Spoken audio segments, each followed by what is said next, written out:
Hello, and welcome back. It's me again, reading Chapter 6, Very Strange Agony. Dun, dun, dun. When we got into the drawing room and had sat down to our coffee and chocolate, although Carmilla did not take any, she seemed quite herself again, and Madame and Mademoiselle de La Fontaine joined us and made a little card party, in the course of which Papa came in for what he called his dish of tea. When the game was over, he sat down beside Carmilla on the sofa and asked her, a little anxiously, whether she had heard from her mother since her arrival. She answered no. He then asked whether she knew where a letter would reach her at present. I cannot tell, she answered ambiguously, but I have been thinking of leaving you. You have already been too hospitable and too kind to me. I have given you an infinity of trouble, and I should wish to take a carriage tomorrow and post in pursuit of her. I know where I shall ultimately find her, although I dare not tell you yet. But you must not dream of any such thing, exclaimed my father to my great relief. We can't afford to lose you so, and I won't consent to you leaving us, except under the care of your mother, who is so good as to consent to your remaining with us till she should herself return. I should be quite happy if I knew that you had heard from her, but this evening the accounts of the progress of the mysterious disease that has invaded our neighborhood grow even more alarming. That seems topical. And my beautiful guest, I do feel the responsibility, unaided by advice from your mother, very much. But I shall do my best, and one thing is certain, that you must not think of leaving us without her distinct direction to that effect. We should suffer too much in parting from you to consent to it easily. Thank you, sir, 1,000 times for your hospitality, she answered, smiling bashfully. You have all been too kind to me. I have seldom been so happy in all my life before, as in your beautiful chateau under your care and in the society of your dear daughter. So he gallantly, in his old-fashioned way, kissed her hand, smiling and pleased at her little speech. I accompanied Carmilla, as usual, to her room, and sat and chatted with her while she was preparing for bed. Do you think, I said at length, that you will ever fully confide in me? She turned around, smiling, but made no answer, only continued to smile on me. You won't answer that? I asked. You can't answer pleasantly. I ought not to have asked you.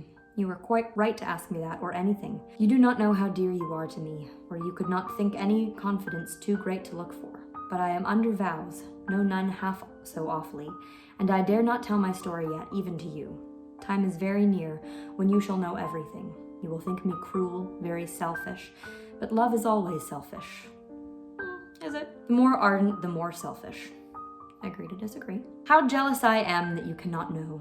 You must come with me, loving me to death, or else hate me and still come with me, and hating me through death and after. Imagine if those were wedding vows. Gotta hate me through death. There is no such word as indifference in my apathetic nature. Now, Carmilla, you are going to talk your wild nonsense again, I said hastily. Not I, silly little fool as I am, and full of whims and fancies. For your sake, I'll talk like a sage. Were you ever at a ball? No. How do you run on? What is it like? How charming it must be. I almost forget. It is years ago. I laughed. You are not so old. Your first ball can hardly be forgotten.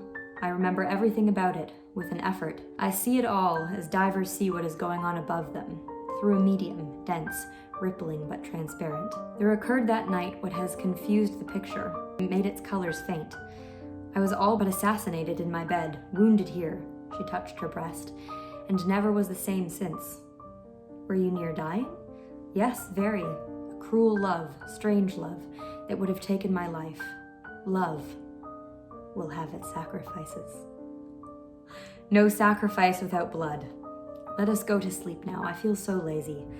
How can I get up just now and lock my door? She was lying with her tiny hands buried in her rich wavy hair under her cheek, her little head upon the pillow, and her glittering eyes followed me wherever I moved, with a kind of shy smile that I could not decipher. I bid her good night, and crept from the room with an uncomfortable sensation. I often wondered whether our pretty guest had ever said her prayers. I certainly had never seen her upon her knees. Only in your dreams. In the morning, she never came down until long after our family prayers were over, and at night she never left the drawing room to attend our brief evening prayers in the hall. If it had not been that it had casually come out in one of our careless talks that she had been baptized, I should have doubted her being a Christian. Religion was a subject on which I had never heard her spoke a word. If I had known the world better, this particular neglect or antipathy would not have so much surprised me. The precautions of nervous people are infectious.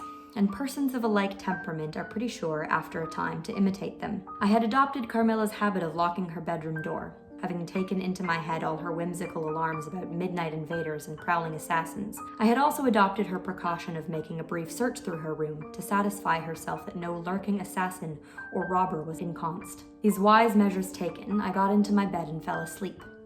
A light was burning in my room. This was an old habit, a very early date, and which nothing could have tempted me to dispense with. Thus fortified, I might take my rest in peace. But dreams come through stone walls, light up dark rooms or darken light ones, and their persons make their exits and their entrances as they please, and laugh at locksmiths. I had a dream that night that was beginning of a very strange agony. I cannot call it a nightmare, for I was quite conscious of being asleep. But I was equally conscious of being in my room and lying in bed precisely as I actually was. I saw, or fancied I saw, the room and its furniture just as I had seen it last, except that it was very dark, and I saw something moving around the foot of my bed, which at first I could not accurately distinguish, but I soon saw that it was a sooty black animal that resembled a monstrous cat. It appeared to me about 4 or 5 feet long, for it measured fully the length of the hearthrug that it had passed over, and it continued toing and froing with the lithe, sinister restlessness of a beast in a cage. I could not cry out, although, as you may suppose, I was terrified. Its pace was growing faster, and the room rapidly darker and darker, and at length so dark that I could no longer see anything of it but its eyes. I felt it spring lightly on the bed. The 2 broad eyes approached my face, and suddenly I felt a stinging pain as if 2 large needles darted, an inch or 2 apart, deep into my breast. I waked with a scream. The room was lighted by the candle that burnt there all throughout the night, and I saw a female figure standing at the foot of the bed, a little at the right side. It was in a dark, loose dress, and its hair was down and covered its shoulders. A block of stone could not have been more still. There was not the slightest stir of respiration. As I stared at it, the figure appeared to have changed its place, and was now nearer the door. Then, close to it, the door opened, and it passed out. I was now relieved, and able to breathe and move. My first thought was that Carmilla had been playing a trick, and that I had forgotten to secure my door. I hastened to it, and found it locked as usual on the inside. I was afraid to open it. I was horrified. I sprang into my bed and covered my head up in my bedclothes, and lay there, more dead than alive, till morning. Ooh. So, you're a giant black cat, huh? Tune in again soon.